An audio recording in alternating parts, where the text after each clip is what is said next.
Hello, and welcome to DevOps Summit 2023. My name is Orit Golowinski, and I'm going to talk to you about security frameworks, your security roadmap. I'm going to go ahead and share my screen.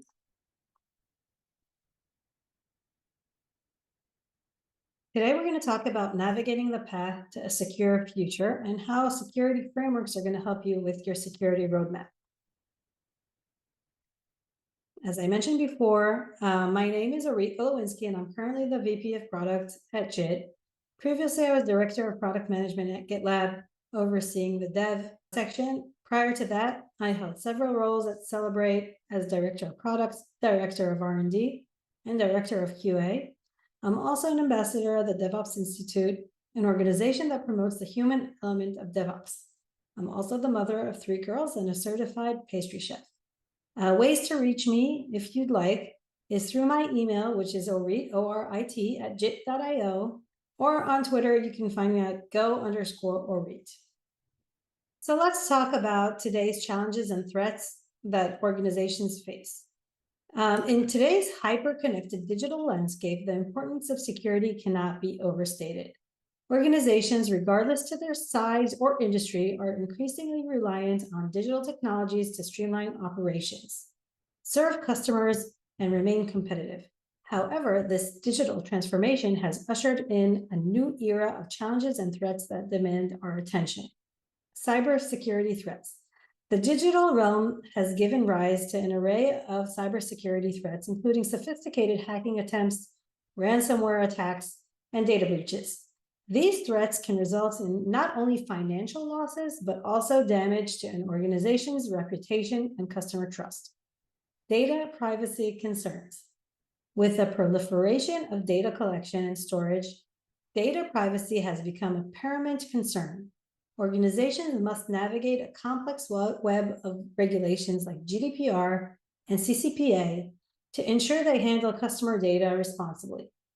Compliance requirements. Regulatory compliance is a constant challenge, with authorities tightening the reins on how organizations handle data, financial reporting, and more. Non-compliance can result in hefty fines and legal consequences. Rapid technological advancements. As technology advances, so do the capabilities of cyber criminals. Staying ahead of these malicious actors requires continuous innovation and adaptation. Remote work challenges. As we saw during COVID, the shift toward remote work has expanded the attack surface for cyber threats. Organizations must secure remote endpoints, often outside their traditional network parameter. Supply chain vulnerabilities. Global supply chains are interconnected and susceptible to disruption. Ensuring the security of products and services at all stages of the supply chain is essential. In light of these challenges and threats, it becomes evident that organizations must proactively address their security needs. A robust security framework and well-defined security roadmap are essential tools in this endeavor, as they provide a structured approach to identifying, assessing, and mitigating risks. They also enable organizations to develop strategies, policies, and controls that align with their specific needs and priorities. So I wanted to take the time to discuss the difference between security and compliance, because this is very critical to creating a security framework and a security roadmap.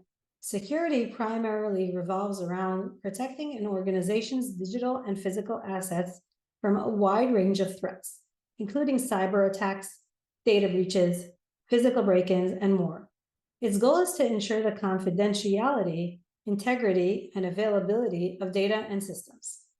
It has a proactive approach. Security is a proactive approach that involves identifying vulnerabilities, assessing risks, and implementing measures to mitigate those risks. It often involves technologies like firewalls, encryption, access controls, and security monitoring. Continuous process.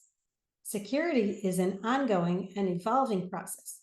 It requires constant monitoring, updates, and adaptation to address emerging threats and vulnerabilities. Customization. Security measures are tailored to an organization's specific risks and needs. Organizations assess their unique threats and design security strategies accordingly.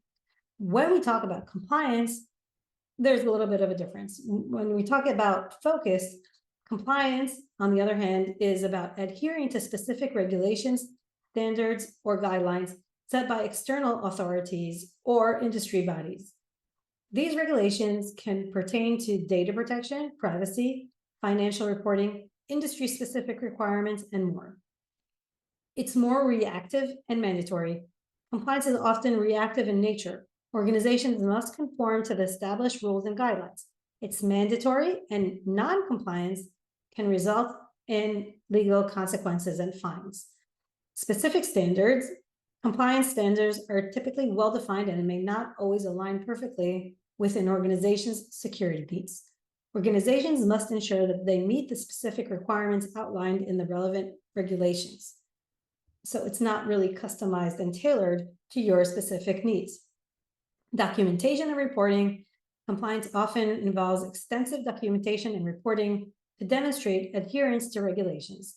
This can include audits, assessments, and record keeping to prove compliance. In summary, security is about safeguarding an organization's assets and data from threats, while compliance is more about adhering to external regulations and standards. While they're related and they may overlap in some areas, they serve different purposes within an organization's overall risk management strategy. Security measures can help achieve compliance, but compliance alone does not guarantee security. It's like building a sturdy fortress around your organization's digital assets, with each component of the framework serving as a well-fortified wall against potential threats. When we talk about security frameworks, we actually are talking about a structured set of guidelines, standards, and best practices that organizations follow to protect their digital assets. It's essentially a blueprint for building a robust and resilient security posture. In today's interconnected and data-driven world, cyber threats are more sophisticated and pervasive than ever before. Security breaches can lead to severe financial, reputational, and legal consequences for organizations. Security frameworks are essential because they provide a systematic approach to identifying, mitigating, and managing risks. They help organizations stay ahead of evolving threats and ensure compliance with regulations and industry standards. Without a structured approach, security efforts can be fragmented and reactive, leaving vulnerabilities unaddressed. A structured approach, as offered by security frameworks, ensures that security measures are comprehensive, consistent, and proactive. It's like building a sturdy fortress around your organization's digital assets, with each component of the framework serving as a well-fortified wall against potential threats. I want to introduce the concept of security plan. In order to do so, I want to define what is a security plan. Security plan is a tailored strategy that's customized for the organization to develop their specific security challenge and meet their security objective. Security plans are comprehensive strategies designed to protect an organization's digital assets, information, and systems from potential threats and vulnerabilities. They serve as a proactive and strategic approach to managing security risks. The primary role of a security plan is to provide a structured framework for identifying, implementing, and monitoring security measures. These measures aim to safeguard the confidentiality, integrity, and availability of critical assets. Strategic framework for organizing and prioritizing security measures align with organizations' overall business goals and risk tolerance. Security plans go beyond general security principles. They provide concrete, actionable steps that an organization needs to take to enhance its security posture. These plans set clear security goals, such as achieving compliance with a specific standard like SOC 2, for example, reducing vulnerabilities, or enhancing incident response capabilities. These plans set clear, measurable security goals, such as implementing encryption protocols, conducting regular security audits, or enhancing employees' cybersecurity training. Each measure is aligned with a broader security objective and the organization's risk appetite. Now that we've defined what a security plan is, I'd like to suggest to take the security plan and implement it as your roadmap.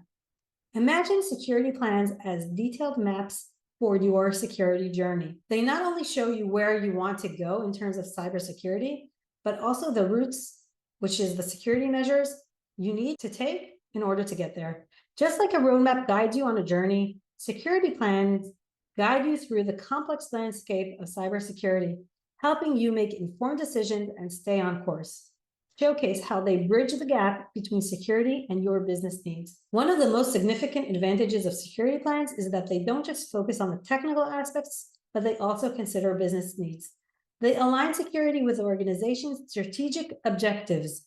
For example, a security plan might prioritize protecting customer data not only for compliance, but also in order to maintain customer trust and competitiveness, thus bridging the gap between security and business continuity. I want to introduce the concept of security plan as code, which is something that we do at JIT. When you have a security plan as code, it takes you from intent all the way into implementation. The advantage of saving your security plan as code is that it allows collaboration between the different team members. It gives you transparency into what was actually being tested in terms of security and compliance. It has repeatability, if you can, also automation and traceability. You can have different versions of your security plan and change them as your business goals change along the way. A product security plan is expressed as code. It captures security requirements as intent, and it allows velocity and extensibility for custom risks. Every organization has a different risk appetite. Translating this abstract intent from words to a concrete implementation, which can be translated into an open source scanner, for example, in the user environment, by running workflows and evaluating policies. When you run the workflows, you use integration points along the SDLC through third parties. They can be triggered by various events such as pull requests, deployments, scheduled events, or external webhooks. Orchestrate security tools or manage automated processes like incident response, onboarding and offboarding of new employees, and so on. And it manages resources. You can attach facts to resources based on the output of the security tools. For example, you can decide that one repository is business critical. It has to have a different policy on it than you would have run on a test repository. You can evaluate policies to determine if they are compliant based on those specific facts. If we take a security requirement, which kind of repeats itself in different frameworks such as the AWS FTR, the SOC 2 compliance, and other best practices for security, one of the requirements that we see many times is not having hard-coded passwords in your code. A malicious actor can read the secret, read your password, and then use it for malicious activity. So if we look at the security requirement, it tells you don't hard code your passwords in your code. That's the intent. What the translation would be is we would need to look for new or existing secrets in all of the repos and evaluate the policies that we have in place to make sure that we don't expose secrets in any location. I want to share another example of security plan as code. I'm going to use a requirement from the AWS FTR checklist. The AWS Foundational Technical Review is a tool that AWS uses to identify and mitigate risk in your software or solutions when collaborating with AWS. And it's used if you want to co-sell with AWS. It's essentially a self-service review designed to align with AWS well-architected best practices tailored to your unique software or solution. If we look at this example that's focused on password policy, we have a requirement that says use a strong password policy to log into the AWS console. The intent is clear. We want to ensure a strong password policy for AWS console access, but it's very generic. It doesn't tell you what is a strong password policy or how to check it. So it involves checking the existing password policy compliance with the company's definition of strong or using default policy that AWS suggests. When we look at the translation of what we actually have to do, we need to check what is the current password policy to log into AWS console. We need to check if it's compliant with our company's policy defining what a strong policy is. And we need to see if there's any modification that we need to do for infrastructure as code of the password policy. And we need to check if it's compliant with a defined policy. There are many ways to check that we're compliant with this requirement.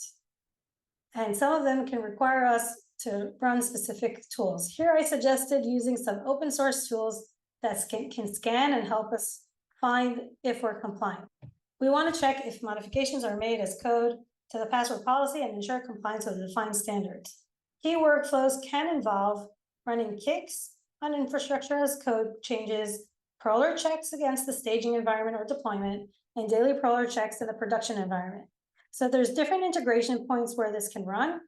The workflow integrates CI for IAC repositories, CD and AWS staging accounts, and schedule checks in AWS production accounts to ensure that there are no surprises.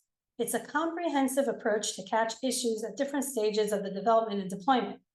When we look at the exact policy, what we want to check is that the IAM password policy should have a minimum length of 14 characters.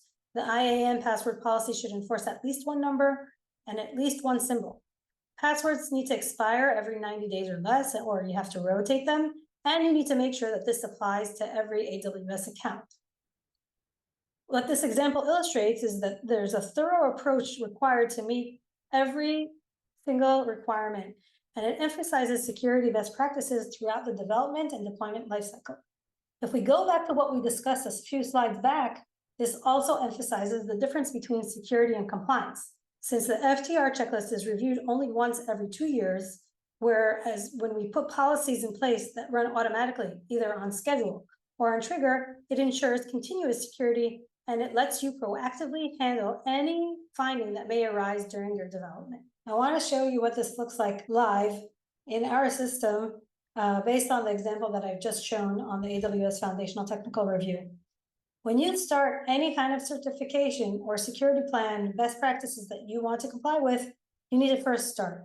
So you need to understand what the entire requirement checklist is and the steps that you need to do in order to comply with it. Usually, everything needs to pass in order for you to achieve a specific certification or for you to be a high performer in terms of security. So you'll see a dashboard on the top that tells you your score based on how many security requirements are activated, how many have passed, and how many have failed. Obviously, any failed requirement needs some kind of debugging, investigation for you to understand what the next thing is that you need to do. In this instance, the first thing we would need to do is go connect AWS and start running some automated and manual checks on them. If I use the example that we shared before, which was use strong policy that was not defined what we need to do, what you can see here is that this is an automated control that runs the Proler, which is an open source tool. It runs on all the AWS environments, and it lets you know if there's any findings found. You can see here that there's 11 resources failed, and you can click and debug and see what you need to do in order to remediate the problem. The security plan as goal connects to your business goal, and it lets you know what is the next activity that you need to do. Usually a security plan will have an owner from the organization, either someone who is responsible for the overall security of the company, like a CISO or an AppSec engineer, or there's someone that has a specific task to get a specific certification, like the FTR or like SOC 2. This individual will need to map out the gaps, the checklist, what needs to do, and then assign different tasks to different owners in order for the entire organization to be secure. A lot of the compliance regulations are very, very cryptic in general, and it's hard to understand. Today, there's a lot of different security tools out there, and the market keeps popping up with even more security tools. And what these tools do, they help you select a wide range of scanners that you can run on your application. They often also bombard you with lots of security findings that you need to tackle. And in addition, with the compliance standards being very generic and often cryptic, it's really hard to translate. And if you do translate the requirement, you need to really cross your fingers and hope that the auditor is going to see the translation like you do. At JIT, we realize that in today's market, we're missing the connection between business goals and security. And we created the notion of security plans to bridge this gap. Security plans are designed with the understanding that every organization is unique. They provide a flexible and customizable approach that allows users to tailor security measures to their specific needs and help translate well-known compliance certifications by automating the process as much as possible, by connecting third-party, mostly open-source security scanners that cover different requirements of these plans. Whether you're a small startup or a large enterprise, security plans adapt to your context, recognizing the diversity of security challenges. Security plans are not just about technicalities. They play a crucial role in aligning security with business objectives. By providing flexibility, these plans ensure that security efforts are not only effective, but also contribute meaningfully to achieving broader strategic goals. In conclusion, crafting a resilient security roadmap is not just a strategic choice, but a necessity in today's dynamic digital landscape. As we've explored, security frameworks provide a structured approach to identify, assess, and mitigate risks, ensuring the confidentiality, integrity, and availability of critical assets. What I'd like you to take away from this talk is that in order to bridge between security and compliance, we must take a holistic approach.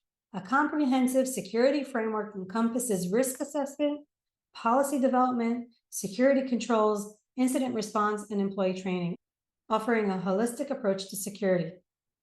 Continuous improvement. Security is not a one-time effort, but it's an ongoing process. Continuous monitoring, updates, and adaptation are essential to stay ahead of evolving threats. Employee engagement. Employees play a pivotal role in security. Training and awareness programs foster a security-conscious culture, reducing the risk of human error and negligence. Balancing compliance and security is critical because while compliance is mandatory, a robust security framework goes beyond meeting just regulation. It ensures a proactive stance against threats, thereby inherently contributing to compliance. This also ties back to what we discussed about continuous security and continuous improvement. Security is not a one-time effort. You have to continuously be secure and not only rely on the once a year or twice a year compliance audit to make sure everything's in place. As organizations navigate the complex cybersecurity terrain, the development and implementation of security roadmaps stand as a beacon of resilience. By prioritizing these strategies, organizations not only safeguard their assets, but also cultivate a culture of security, which is vital for long-term success in an ever-evolving digital world. I want to thank you for your attention. If you have any further inquiries or you want to discuss tailoring a security roadmap for your organization, please feel free to reach out to me. Thanks for being here.